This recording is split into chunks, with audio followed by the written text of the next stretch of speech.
Bonjour, donc nous nous trouvons au sein de l'unité de stérilisation. Au sein de cette unité, nous recevons tout le matériel, à la fois le matériel qui vient des consultations et le matériel de la salle d'opération. Dans cette unité, donc, nous lavons le matériel, nous le reconditionnons, ça veut dire que nous remettons ce matériel dans les plateaux et ensuite ces plateaux sont restérilisés pour être ensuite amenés dans les étages et redistribués également au niveau de la salle d'op. Alors le matériel salle de la salle d'op descend par cet ascenseur et arrive donc dans la zone salle. On a deux membres du personnel qui donc regardent le matériel, voient s'il y a des instruments qu'il faut déconnecter certaines parties et puis ils les mettent dans des petits bacs et ces bacs sont alors installés pour partir dans la zone, dans le laveur. Alors voilà leur zone de travail, on va dire. Donc vous voyez que tout évidemment est en inox pour des raisons évidemment d'hygiène, ça c'est la base, et il faut aussi voir que absolument tout est informatisé. Donc quand les sets nous reviennent, on scanne parce que tout set a un code barre, donc on lit ce code barre à l'aide d'un scanner et donc les personnes qui sont aussi en zone salle peuvent voir le contenu de ce set qui nous revient salle et sur base de photos et d'un listing, ils peuvent voir si des éléments sont manquants ou pas. Si des éléments sont manquants, ils doivent téléphoner à la salle d'op de façon à essayer le plus vite possible de récupérer ces instruments pour éviter des pertes et surtout évidemment un problème aussi financier que ça peut apporter. Voici un plateau de stomatologie utilisé par la médecine dentaire.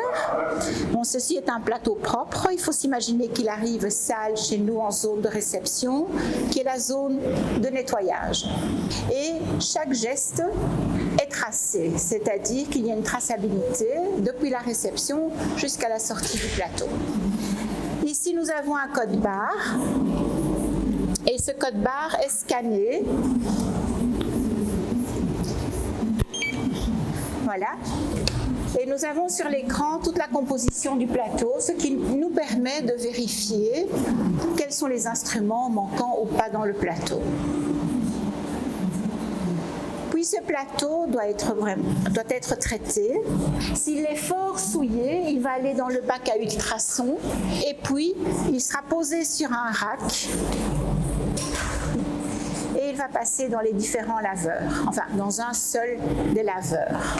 Alors là, tout le matériel dans les laveurs est désinfecté par les produits chimiques et désinfecté de façon thermique. Nous avons des machines qui vont jusqu'à 93 degrés. Donc le matériel sort donc de la machine propre et il sort de l'autre côté. Il n'y a plus aucun contact avec la zone sale. Le système de traçabilité permet également de voir dans quelle machine, sur quelle embase, ce sont les chariots ici, a été traité le matériel. Donc si jamais il y a un problème dans l'avenir, proche ou lointain, on peut toujours retrouver quelles ont été les machines utilisées pour le matériel, sur quel chariot, parce qu'il y a l'entretien des chariots à faire, etc. On va passer en zone propre ou zone de conditionnement. Dès que le cercle est complet, le cycle est terminé. Et la machine s'ouvre automatiquement de ce côté. Donc on n'a plus aucun contact avec le côté sale. À nouveau, il y a une traçabilité. Vous verrez ici qu'il y a un petit ticket qui sort avec tous les différents paramètres tout au long du cycle.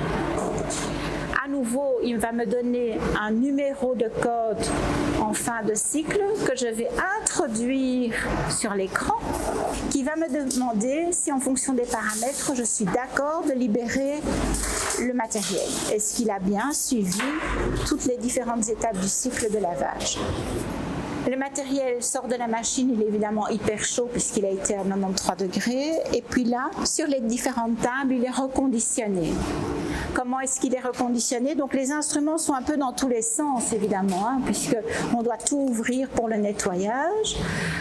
Voilà le système informatique. Donc sur ce système informatique, vous voyez que sur base du code barre, il le scanne et directement apparaît sur l'ordinateur le nom du set et son contenu, avec pour chaque instrument une photo pour simplifier le travail du personnel.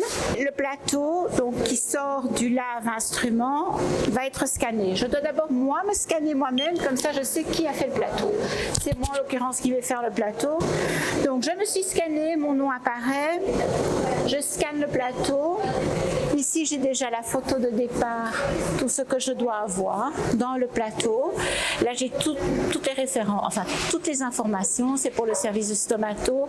Il s'appelle plateau numéro 1 stomato méridien en l'occurrence ici puisque c'est un plateau qui va sur l'autre site.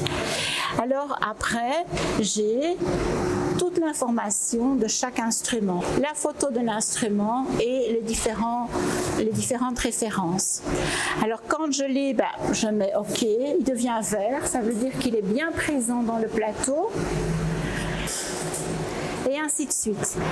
Et alors, à un certain moment, je vais sortir une étiquette, l'étiquette de traçabilité,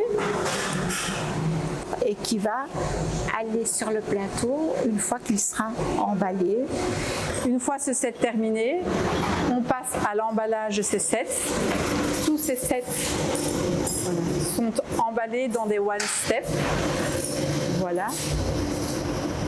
Voyez, avec une méthode bien particulière aussi pour le pliage, de façon à ce qu'il n'y ait pas un passage d'air. On ne prend pas n'importe quel papier, c'est vraiment un papier spécifique pour le stérilisateur, donc il est double, il est scellé de chaque côté et ça me permet, après passage dans le stérilisateur qu'on va voir tout à l'heure, d'avoir un emballage tout à fait hermétique. C'est-à-dire que ce papier au départ est tout à fait perméable. Une fois qu'il passe à la vapeur, il devient imperméable. Donc garantit la stérilisation et la stérilité du matériel. Ces sets sont également bien fermés grâce à des tapes. Ces tapes sont marquées, ils permettent de voir, une fois qu'ils sont passés dans l'autoclave, que la charge est bien stérile. Ils changent de couleur. Ensuite, ces sets sont mis sur des embases qui sont là derrière. Ici, nous avons 3 autoclaves. Les autoclaves sont donc les stérilisateurs qui vont permettre la stérilisation du produit. C'est une phase très importante puisque là on stérilise ce matériel qui au préalable a été désinfecté chimiquement et thermiquement, très important. On ne peut avoir qu'une bonne qualité de stérilisation si on a réussi les 2 étapes de désinfection dans les autolaveurs comme on a vu auparavant.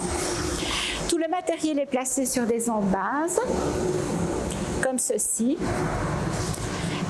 À nouveau, ce matériel est propre, il n'est pas encore considéré comme stérile. Vous voyez ça au tape, là c'est vert.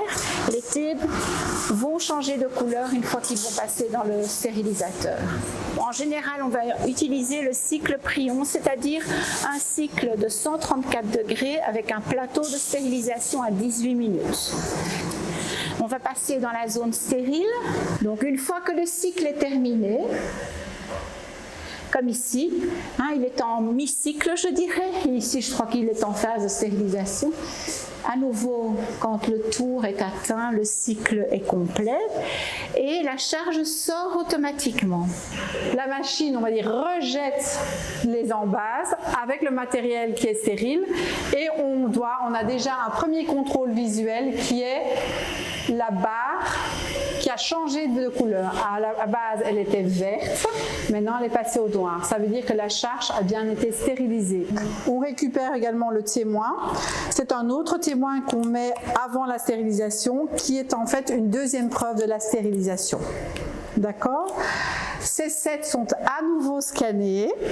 Ça arrive donc dans l'informatique.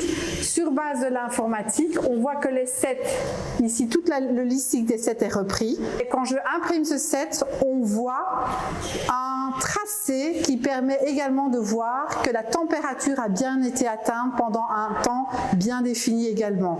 Donc on a 3 témoins de la stérilisation. On est bien d'accord, le tape qui change de couleur, la petite languette qu'on a vue qui change de couleur, puis le tracé également informatique qui nous dit que le cycle, que le travail fourni par le stérilisateur a bien été effectué.